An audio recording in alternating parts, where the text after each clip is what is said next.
Had a misfire there. Good afternoon and welcome to the Corey, what is it?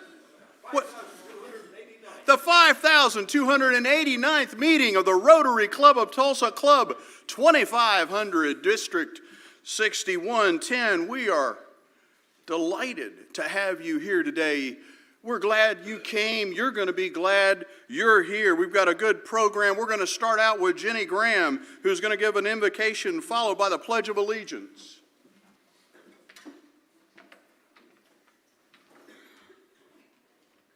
Good afternoon. If you don't mind bowing in prayer.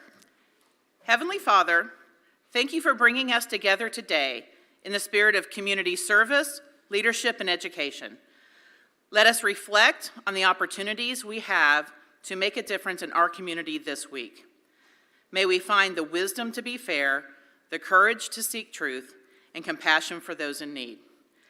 As we leave this meeting, let's be inspired by our shared commitment to service above self. Amen. If you'll join me in the pledge. I pledge allegiance to the flag of the United States of America and through the republic for which it stands, one nation under God, indivisible, with liberty and justice for all. Thank you.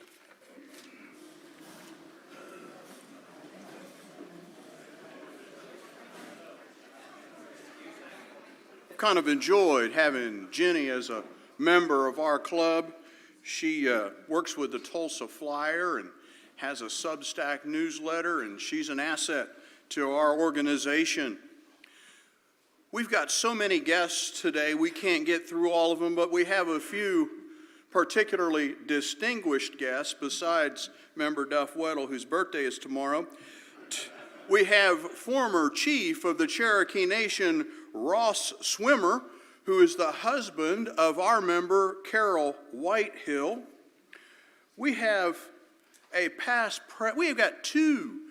two past presidents of the Palo Alto, California Rotary Club, and it so happens they're both also past mayors of Palo Alto. One of them is Betsy Bechtel, and the other is Liz Kniss, and they're both joined by their husbands. We're so glad that you guys were able to join us today. Got a little Rotary DNA history for you today. It's about the Above and Beyond Awards. In 2008, our club launched a meaningful tradition. It's an annual program dedicated to recognizing the public service heroes who protect our community with distinction and honor, especially those who go above and beyond the call of duty. The idea was introduced during our 2007-2008 Rotary year by then President Tim Caldwell. What began as a simple concept quickly grew into one of the most anticipated and impactful luncheons of each Rotary year. The Above and Beyond Awards honor one police officer and one firefighter, each nominated by their peers for exceptional acts of character, commitment, and compassion, not only in their professions, but also in service to the community. Firefighter of the Year Award holds special significance, as it's named for former Tulsa Fire Chief E. Stanley Hawkins. Chief Hawkins served the fire department in Tulsa for 37 years, including 21 years as the chief of the fire department. And he led this club as our president in the 1984-1985 Rotary year. His experience, leadership, and dedication to our community were exemplary and a lasting legacy. I had a privilege of knowing Stanley Hawkins. I got to chair that committee one of the years that he was still with us, and his involvement and contributions to our community and club were quite meaningful. A special highlight of our Above and Beyond Awards program each year is a video tribute to the recipients. It's produced in partnership with KOTV, Channel 6. The inspiring stories are shared during the luncheon and bring each honoree's impact to life. Each honoree also receives a commemorative trophy and a donation to the charity of their choice, further strengthening the spirit of service that defines that award. And now that tradition continues. On May the 6th, I think that's 2 weeks from today, Ed, we will celebrate the 18th annual Above and Beyond Awards. The award this year is chaired by Brooke Hamilton, who is the daughter of George Hamilton, one of our longtime members, who was an original founder of the Above and Beyond Awards effort with our club. We're so glad that Brooke is able to serve in that capacity. This is one of the most meaningful programs we'll have during this Rotary year, and it's a great opportunity to bring a guest to experience the impact of the Rotary Club of Tulsa right here at home. As we look ahead to this year's celebration, I also want to take a moment to remember the man who started it all. Tim Colwell served as a proud Rotarian for more than 40 years, and his legacy of service continues to shape our club even today. If you have a copy of our Rotary Centennial book, Tim was instrumental in producing that publication and chronicling our history. Though he's no longer with us, we lost him to COVID, his vision lives on. It's reflected each year in the heroes we honor and the example of service that he set for all of us. You should make a reservation to make sure you can attend that meeting. Yesterday, some of us were truants and got on a bus and went to Oklahoma City and did the annual exchange with the Oklahoma City Rotary Club. Oklahoma City Rotary Club has 580 members, which, frankly, Jake, makes me jealous. I aspire to have the membership they have. They've got a great support staff, just like us. They've got great media, just like us. We just have to find a way to get there. When we arrived in Oklahoma City, we got to go to the River Sport Center. How many of you knew that the River Sport Center is going to be hosting some kayaking and rowing world championships next year, and they're going to be hosting some of the Olympic events in 2028. I didn't realize that. What an incredible facility. They walked us through some of the boathouses. They showed us the course. It's quite remarkable. After we did that tour, we attended a luncheon with their Rotary Club at St. Luke's, and the gentleman who had the idea for that facility, Mike Knopp, spoke. It's remarkable to hear someone who has a vision and realizes it so effectively in our state. It is a compliment to him and to Oklahoma City. That is such a fabulous facility. After we got done with that luncheon, we were hosted by the Oklahoma City Club at the Cowboy Hall of Fame. Now, I've been to the Hall of Fame before. It was pretty neat, but I had never done the immersive cowboy experience. How many of you have done that? Well, it's quite something. I recommend, if you have vertigo, that you sit down when you go into the room, because the floor feels like it's moving. It's not going anywhere, but it feels like it. It was a 40-minute presentation. Sometime you get a chance, you ought to go enjoy that. They had a reception for us afterwards. It was a great event. We thoroughly enjoyed it. I hope in 2 years, they'll come here next year. In 2 years, I hope you'll consider going on that trip with us. We're moving quick today because we've got such an awesome speaker, and we've got an awesome Rotarian of the day. Ed Monette has been a dedicated member of the Rotary Club of Tulsa since 1985, and he served as our club president from 2002 to 2003. Over the years, he has served as chairman of the board and led numerous committees. Ed is a multiple Paul Harris Fellow and has reached the pillar level of our club's foundation, an achievement that reflects his extraordinary generosity and enduring dedication to Rotary. Surprised they didn't mention your charming demeanor as well, Ed. In 2006, he was recognized by Rotary International with the prestigious 4 Avenues of Service Award, one of Rotary International's highest honors, celebrating his outstanding commitment to service across all areas of Rotary's mission. Professionally, Ed is the owner of Monette & Associates, an independent health insurance and benefits brokerage firm. Ed and his wife, Jimmy, who is here today. Jimmy, thank you for coming to supervise Ed. They have 3 children, 4 grandchildren, and 2 dogs. In Ed's free time, he enjoys gardening, and Jimmy says it's quite an exceptional garden, yard work, and watching classic black and white westerns.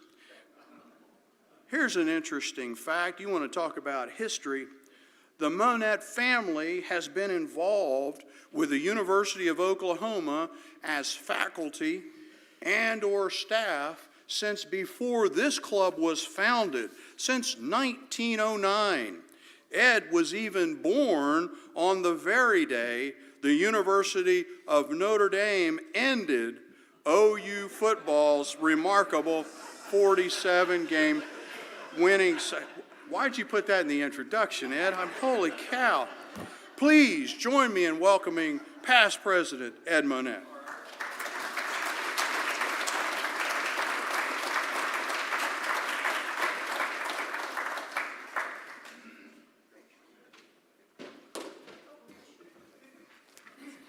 I haven't had anything to drink, so that was just an accident. So thank you, Carl, for that.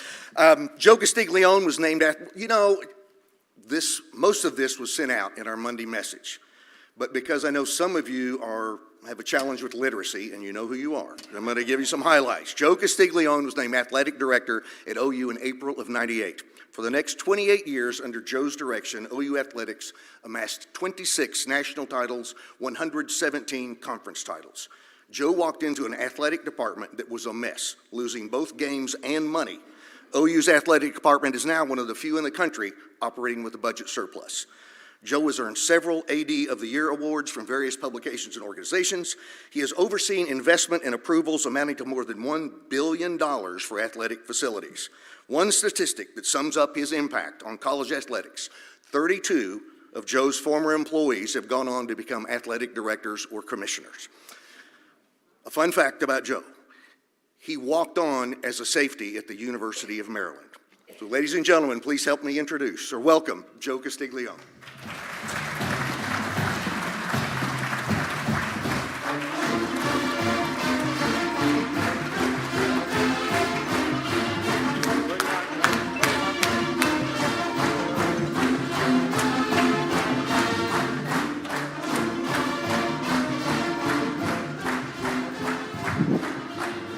Boomer!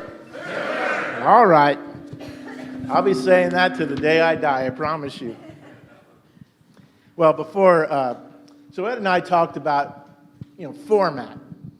And I've spoken from a podium more times than I could ever count. And I thought, let's do more of a conversation instead of a speech, because there are countless questions that you all might have, and I'd try to cover as many of them as I could, but maybe not all. So Ed and I got together and we have some questions. So before we get to those, I just asked Ed if I could just share a moment of gratitude with all of you. As Ed mentioned, it's 28 years that I've been welcomed into this state. And I say it that way because in our world, not often do you get welcomed by a stakeholder base that doesn't know you or very quickly learns that you don't have any tie to them one way or the other, not the university, not the state. I knew a few people here, but not very many. And in our world, you kind of work through provincialism. People think, if you're not one of us, you're against us. And I never felt that at Oklahoma. And I just have always been grateful for the way that I've been welcomed in, and it allowed us to focus on the main things and keep the main things, and not have to fight that. So I always say that in front of every group, because that's one of the biggest blessings of being an Oklahoman. And after 28 years and having a son born here, my wife and I, and my other son, who was only a year and a half old when we arrived, we are definitely Oklahomans. I've lived here longer than any place I've ever lived, including where I was born and raised. So I just appreciate that. And I haven't seen everybody here, so I don't want to miss anybody by pointing anybody in particular out. But there is someone here that was part of the responsibility of bringing my family here to Oklahoma, because he was a member of the Board of Regents when I was hired. And I saw him right before we got started, so I'd like to thank Robin Siegfried for having faith in that it could work, and he believed in it. We got to work together a long time throughout the rest of his time on the board and became a great friend. So I just have gratitude. I'm so lucky to be an Oklahoman, number one, to be a Sooner, to have a chance to pour into people's lives. At one time, Ed, I was a Rotarian, and I did well until I became an athletic director, and I could not keep up with the attendance requirement. I tried through making it up at other clubs when I'd go speak, at least it would count as making up an absence, but I just couldn't keep up with it. But the time that I did, serve as a Rotarian was very, very special to me. And even though I might call it something different, service above self is definitely part of a mantra of my life, and it certainly was a part of my leadership approach, because if I could help others be successful and pour into every aspect of their life to help them leave their story better than it ever was when they started with us, then I felt like I could be successful and we could be successful at Oklahoma. So thank you for the opportunity to be here. Well, thank you, Joe, and the gratitude is both ways, so especially for us Sooner fans. And no longer do we have attendance requirements at Rotary, nor geographic, so you're welcome to join our club. Okay. And so first I could off, be an out-of-town member too, and then I could help the role. I know you were trying to get the attendance, the membership number up. there's one. I'll have to drive by that big club in Oklahoma City, or obviously the ones in Norman too. But anyway. Okay, our first question, we're going to address the elephant in the room. What is the future of Bedlam? Okay, so I have not been bashful about speaking on this, although I don't look to speak about it. From the moment we announced our move to the SEC, we said we wanted to keep competition going as strong as it was with Oklahoma State. Now, I understand at that time, emotions would not let, people think through that the right way, and I get it. There's no shade on anybody. I know people would like me to throw some shade. I'm not throwing any shade. So what we were able to do, and I've got a really great relationship with Chad Weiberg, as I did with Mike Holder before that, we have found a way to at least schedule as many sports as we could. And in fact, evidenced by, we were just here in Tulsa last week, playing baseball. In fact, maybe if very few of you realize that was our home game. We took our home game against Oklahoma State and brought it to Tulsa. And because we want to keep a presence here as well. So we are continuing to set up competition in all sports. Football will happen. It will definitely happen. I'll just tell you the short answer to it, and it's, we had 3 non-conference games to schedule in the Big 12 because we played 9 conference games. Now, if you've been following along, the SEC has now moved to 9 conference games starting this fall. So you only have 3 conference games to schedule. And although there are rules in conferences that you're supposed to schedule a Power 4 opponent, those contracts were made well in advance. They have to be if you want to try to get some of those opponents. So I've had several conversations with Chad since that, over the last couple of years, and we have it periodically. But we both have, you know, a situation where we have games under contract, and it's very expensive to pay the liquidated damages to break those contracts. And of course, some of those teams, we've both worked very hard to get those teams to come through our campus, play a home and home. So until we can get through those contracts, it's going to be a while before football gets scheduled. But there's no, there's no shade anywhere. It's just a matter of, it's a business matter. And the dates that we had open, they didn't. Dates they have open in the 30s, we don't.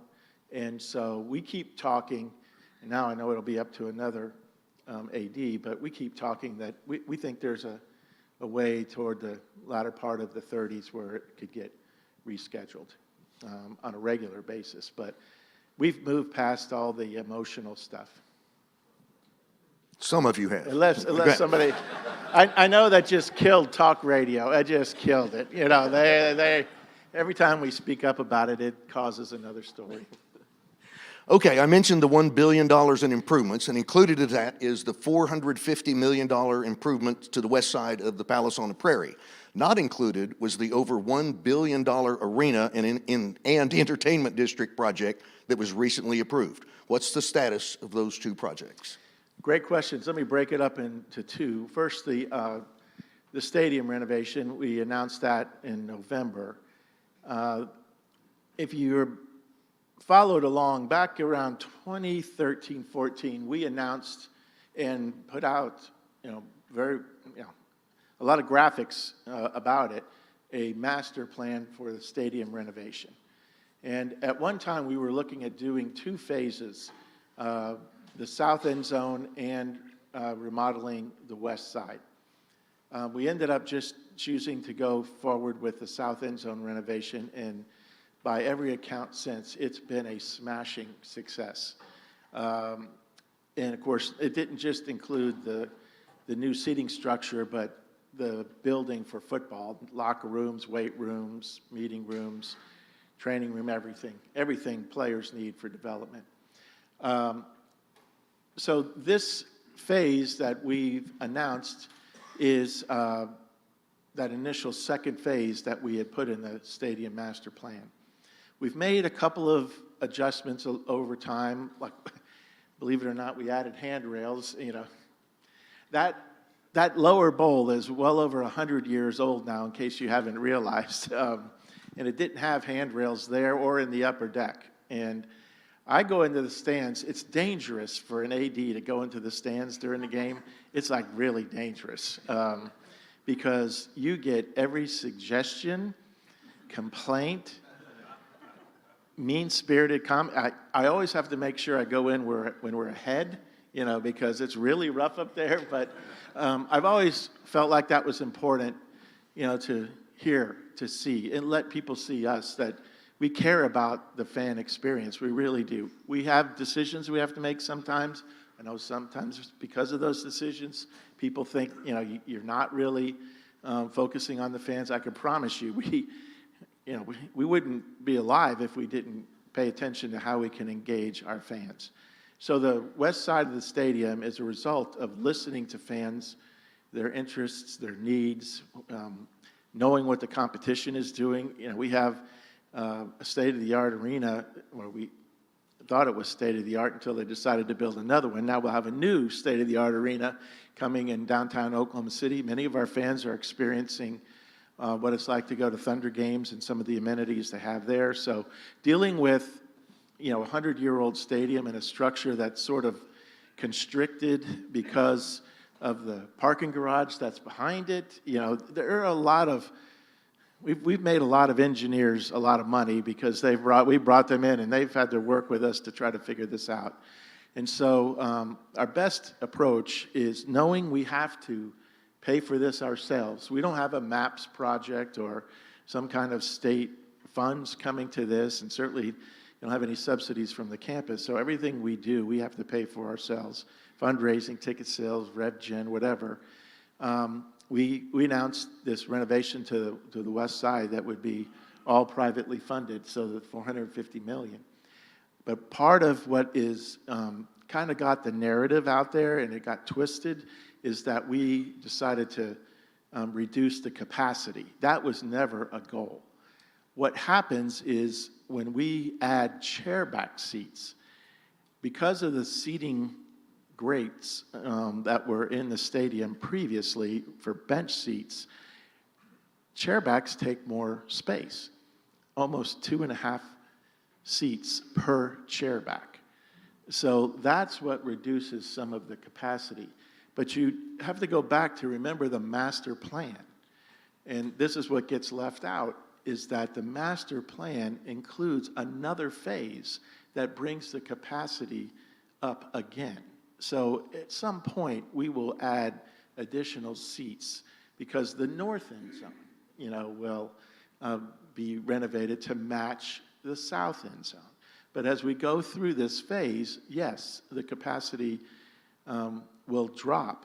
But I can promise you that every ticket holder in the stadium will have an opportunity to keep their season ticket. There may be some movement because of the structural changes, but we're going to work hand in hand with every ticket holder to make that happen. Now, going to the entertainment district, that's been a really challenging experience, but we finally, I think, got over all the hurdles.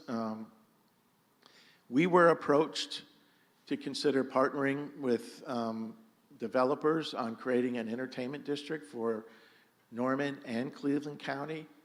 And why we were approached, because they wanted to see if they included an arena in this, all part of the economic model, would we move men's and women's basketball? And of course, we said yes, and we're moving gymnastics along with it. By the way, how about our women's gymnastics team? She's coming off another national championship, 8th national championship in the last 12 years. I mean, that's dynasty mode right there. Just right along there with what Coach Gasso has done with our softball program. But anyway, we said, yes, we want to be partners for the city and do what's right to try to keep Norman growing. And it's been a struggle because there are people that don't want growth, and they fight against you a lot. But we've made it through a lot of the challenges, and so I think maybe as soon as this fall, you'll see some work being done out there at the University North Park. There's a 60-acre plot that's on the north side of Rock Creek. So if you know where Target and everything was along I-35, remember there used to be that hill out there, for those of you, it was all part of the land donated by the Navy to the university and the airport and all that. There was a gun range at one time, at least I was told, well before I got here. But so that 60-acre plot is going to be the site of the entertainment district, which will include the new arena, a lot of new retail shops. We're already getting interest from companies talking about moving their headquarters from out of state to Oklahoma because of that. And then there is a component for residential area, smaller houses, townhomes. The whole idea is to create a live, work, play concept and all walkable. So when it's done, it'll be a superb addition for not only Norman, but our part of the state. So between those two, that's a lot. And by the way, they are building the new arena up in Oklahoma City at the same time, so that's a lot of construction. So if you haven't been in the construction business and you want to get in, now's a good time. And Joe said the arena is not going to be called Castiglione Coliseum. No, Right? no. You were But recently, if you have a nice donation you want to make, we could call it whatever you want. you were recently asked by President Trump to serve on the committee tasked with addressing the current state of college athletics, in particular NIL and transfer portal issues. What changes, if any, do you see coming? Yeah, I feel very honored. I know when we get involved in something like that, there's skepticism all over the place whether we're going to be able to make something happen. And obviously we've got to prove whether or not that's possible. But I could tell you that there's been and continues to be a lot of work going on behind the scenes. So why is President Trump interested in this? And why have you been reading about efforts to get Congress interested in this? Well, it's simple, because we've lost our ability to make a rule. We can't make a rule. I mean, as crazy as that sounds, there might be a few about championships and some things related to eligibility, but even that is being challenged in the court. Think about that. You can't have a governing body. We can't even get people in our membership to agree to be governed by a set of rules. I mean, we're living in a crazy time. And so, what you're seeing, if somebody doesn't like the rule when it applies to them, they get their attorney general involved, or they get a local judge involved, they're suing, they get injunctive relief, whatever, to get, people to play. Look, we just went through one last week, so we have a set of rules maybe that are not really understood when they put them in place. And they're not been consistently adjudicated. So that opens the door for people to take shots at it legally, because at one point the NCAA has said, well, this one you can go and this one you can't. And this one might work, but that one you can't. Well, you can't have that kind of subjectivity where people are going to say, that doesn't work. They're going to find cracks. And we've lost a lot of that. Look at what's happened with going to various states. And again, we have had to do it ourselves because of the competition. You go to the state legislature to get them to enact laws to allow us to be on a similar competitive level as our other peers. So it's gotten all the way to the president, and he has, and I was in the group, we met with him last month, and he was really engaged. He was well versed, and he realizes, that, for a variety of reasons, we've lost our ability to have a structure. We're living in a world now that is unrestricted free agency without a salary cap. Now, you could read about rev share and cap, and you have third party and there's soft cap. All the lines are blurred. We even had a federal court codify some rules going forward that was part of settling a case that had nothing to do with NIL, but there was negotiation between the plaintiff's attorneys and other attorneys to try to create some type of a level set coming out of that case. The terms, began July 1st last year. And it wasn't hours after they became effective that people weren't finding ways to work around them. That's the world in which we live. Early on, we were trying to point things out. It sounded like complaining. You had to just forget about complaining about this, because we have to survive. We've got to compete. And so now the efforts have been, how do we create the reform so we can put some structure together that brings a bit of sanity to college athletics? We need a limited antitrust exemption to do that. Just to get together and talk about rules so we're not going to get sued. We need to address the consistent movement. It doesn't mean you can't transfer, but we need to have a set of transfer rules that make sense. The only way you can control transferring right now, to a degree, is through a contract. And we don't have uniform contracts, but some people have found some level of success with that. You can put certain things in a contract that you want because it's an agreement between two parties. But Ed, what happens is, there are some schools that try to do that and then some that don't. And so the agent's leveraging the ones that have a little more restriction against the schools that don't have any restrictions. So it's a bit of a competitive imbalance. We definitely have to have some control of how we're sharing the revenue and get out of this hard cap, soft cap, because people are playing games with that. And then I hope there's an ability for us to create a registry, so the so-called agents that are working with the athletes have to be licensed and then be able to register with the states. We actually have a Uniform Agent Act here in Oklahoma. 42 of the 50 states do. The issue is not many of them enforce it. But we don't have the kind of issues we see in this world right now with the agents that represent NFL players, NBA players, Major League Baseball, et cetera.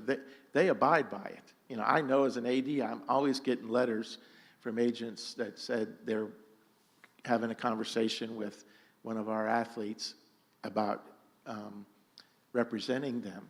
And, we don't pick the agent, but they do at least give us the courtesy of letting us know. So hopefully, there's some way of certifying agents going forward.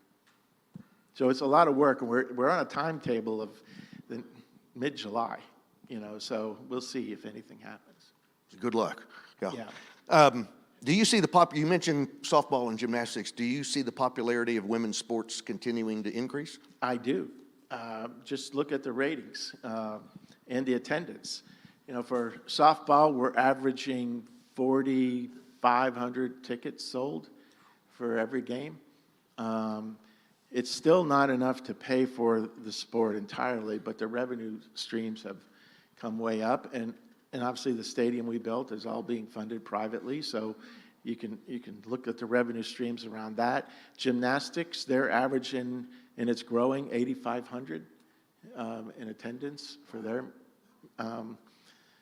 their meets. And just Saturday, we saw the television ratings. They put the championship on ABC, and it was the highest rated championship ever. So people are tuning in. You watch, more and more sports are being put in primetime and on bigger platforms, and they're delivering. So yes, I see definite growth, and the investment's paying off. Speaking of viewership, what is the status, do you think, of the SEC championship if the football playoffs expand? Yeah, great question. I know that's been in the news a little bit.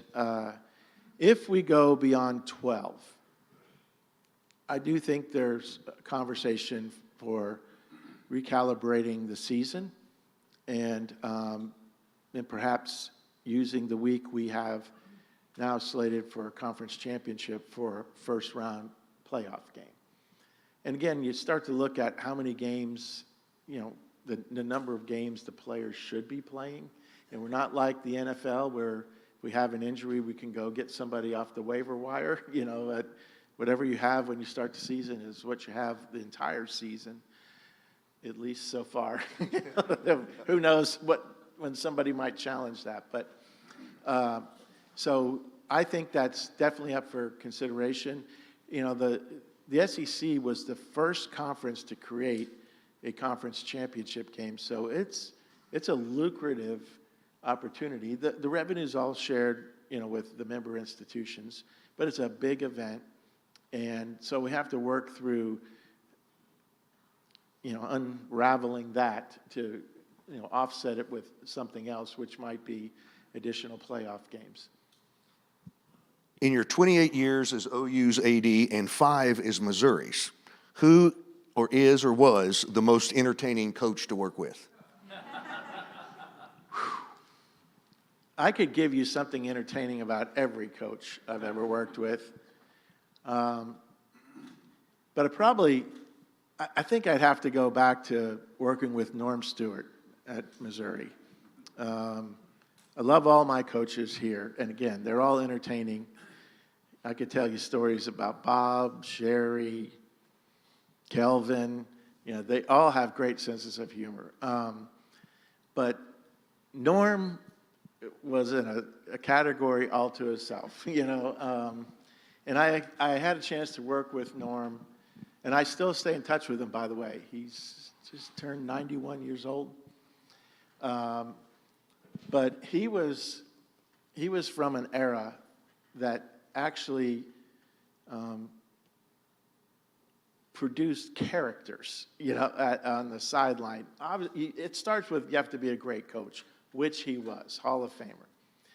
But he had this innate ability to know when take the pressure off his team and put it on himself. And of course, he is the quintessential competitor, fierce. I've played cards with him, I've shot pool with him. Don't, you know, like he is good at golf. He is good at everything.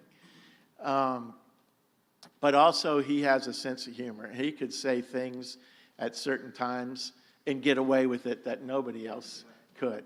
And of course, a lot of those years, I was at Missouri. I was on the other side of his relationship with Billy Tubbs, and they brought out the best in each other. And you know, I know at times they looked like they were always fighting, and I'm sure at times they were, but they actually became very good friends. And Francis, the talking mule, and the horse, I can remember all of that. And so, yeah, I'd have to say Norm. But he was a tough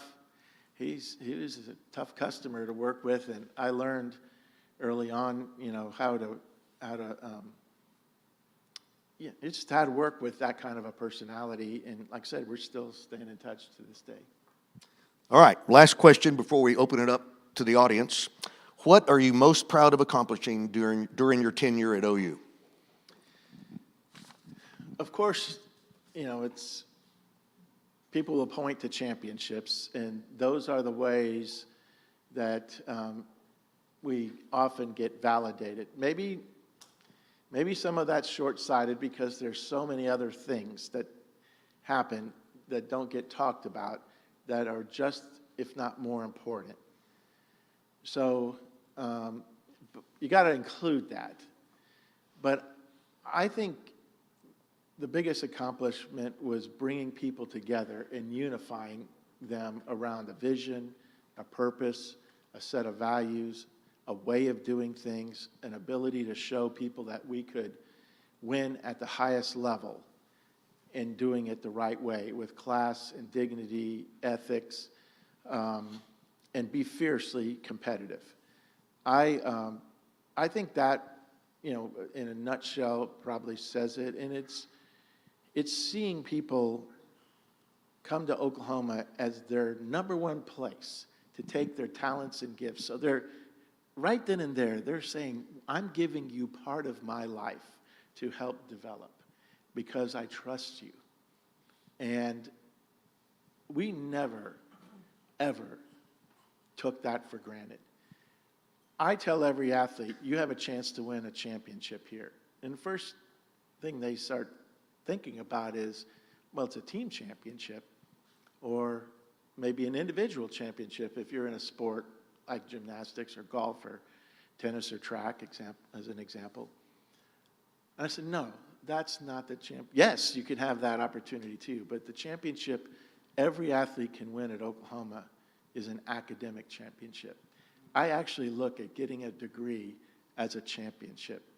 And when we celebrate the graduates every year, I've always made that point.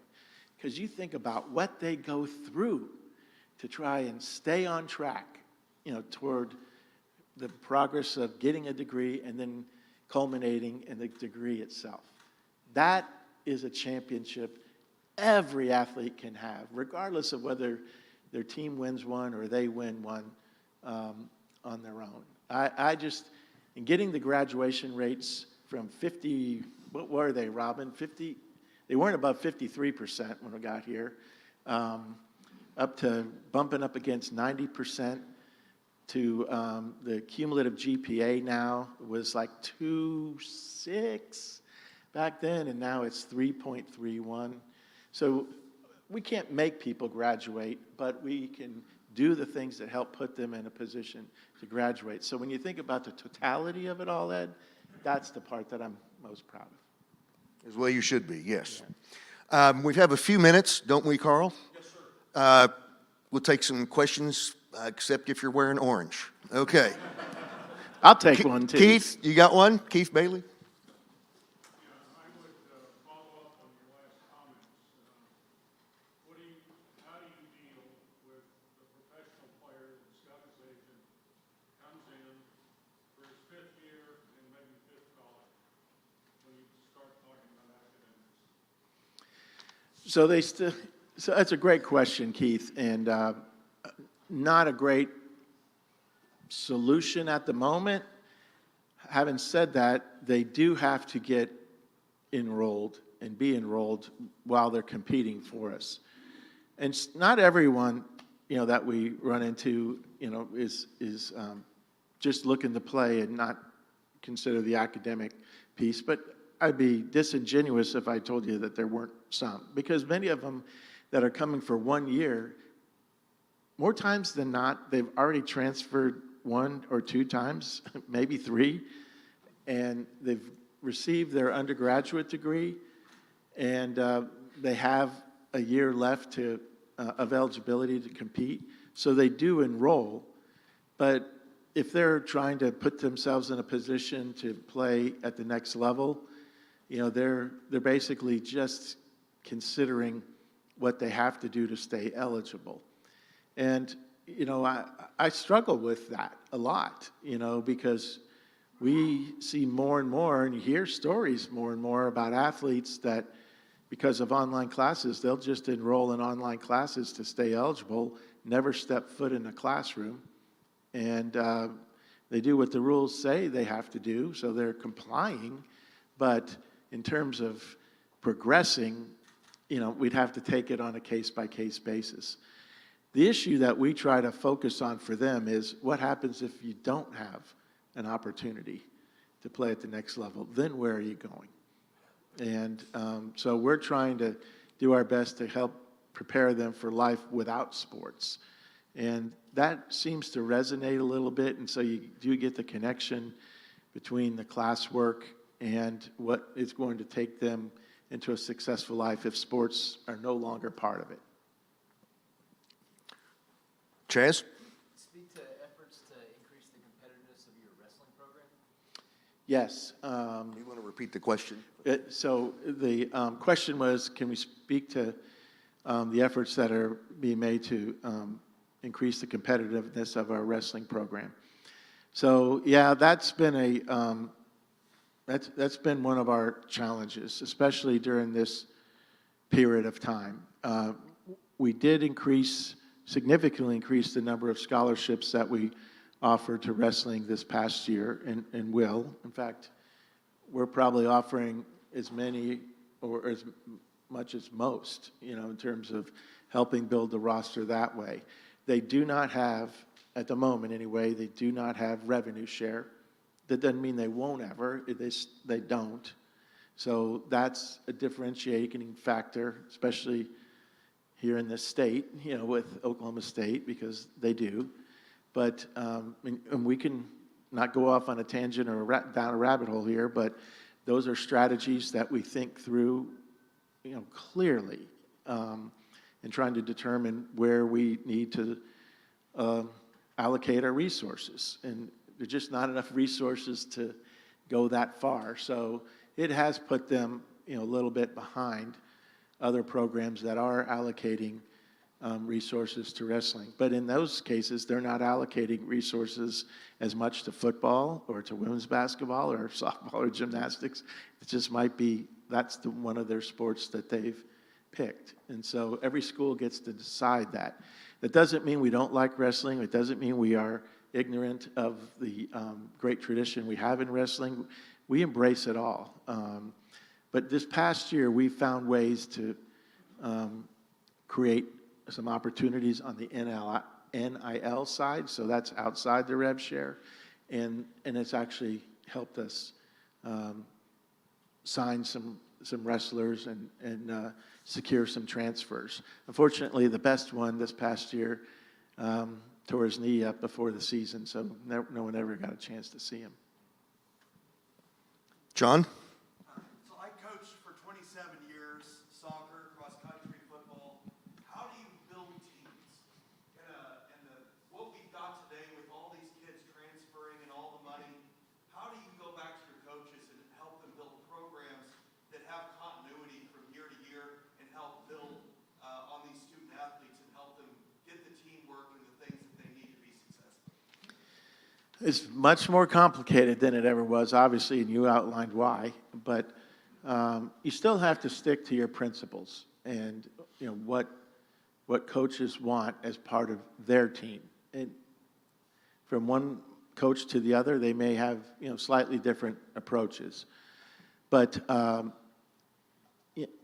first and foremost, there's a construct of what the team is, and that you can have the aspirational or the values or team rules and all of that, but the construct has got to start with what are you aligning so it can be competitive?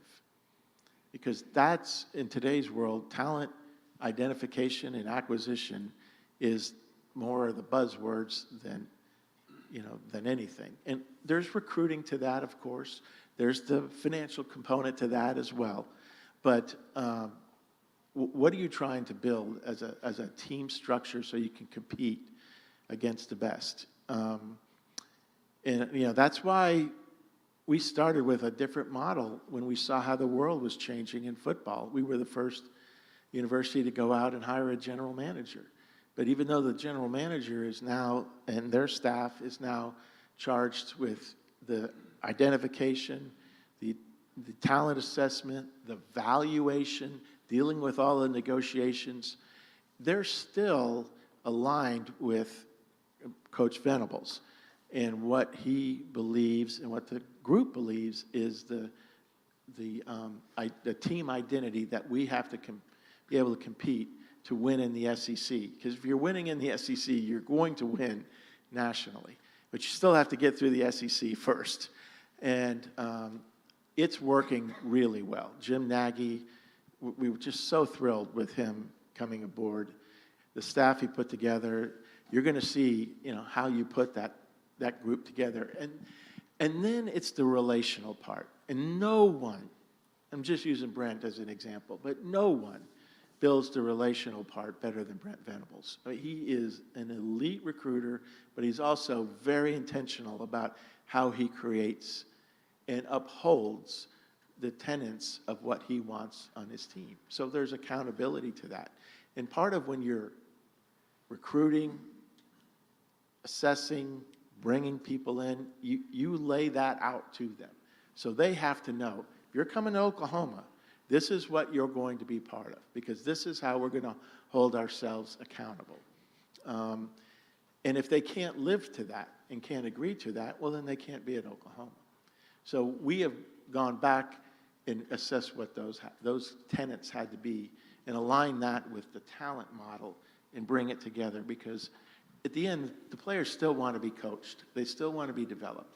But if you're intentional about defining what that is and laying out the accountability part of it and then being consistent and upholding it, then you've got a chance in this environment to say no to the people who don't want it, yes to the people that do, and gives you the chance to keep them longer and have a better team more consistently. I think Greg Kick wants to know if you're in the market for a new Mercedes. We have time for Never one more know. question. One more question? Wait, yes, Jenny. Thank you for being here, by the way. Thank you for having me. NIL is at the high school level now, with teenagers now moving around. How does that complicate what you're trying to accomplish? And if you get what you want, how's that going to affect what's happening at the high school level? Great question, and it's not lost on us. We have actually, we can only take care of, what takes place at our level, but we hope by example that we could provide a pathway for the high school associations to create some rules, on their own. Obviously, the agent registration, it would apply to those that are interacting with high school students, and we know there are many that do. They're trying to get them way before they get to college.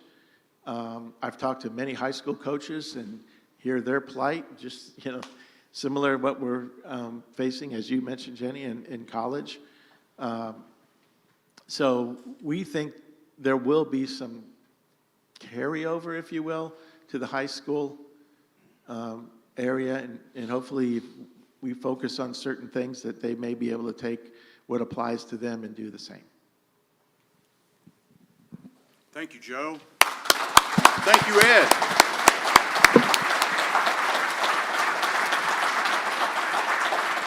Boomer!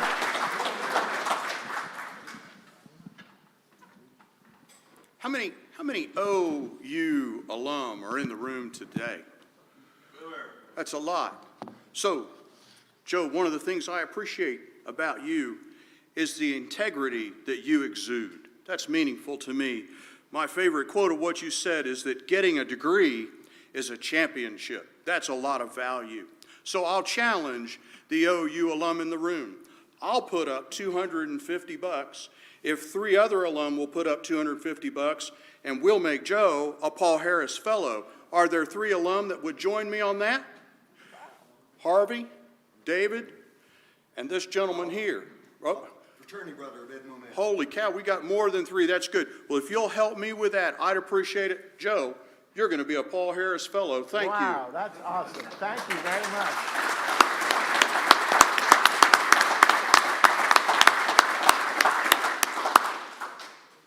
Ed, you're a pretty good interviewer there. We got Channel 6 over there. They may want to hire you. I don't know. Yeah, I see Jeff Hassel is with us today. Jeff, we're glad that you are here. Saturday, when we're going to have district conference starting on May the 2nd, Friday, May the 2nd.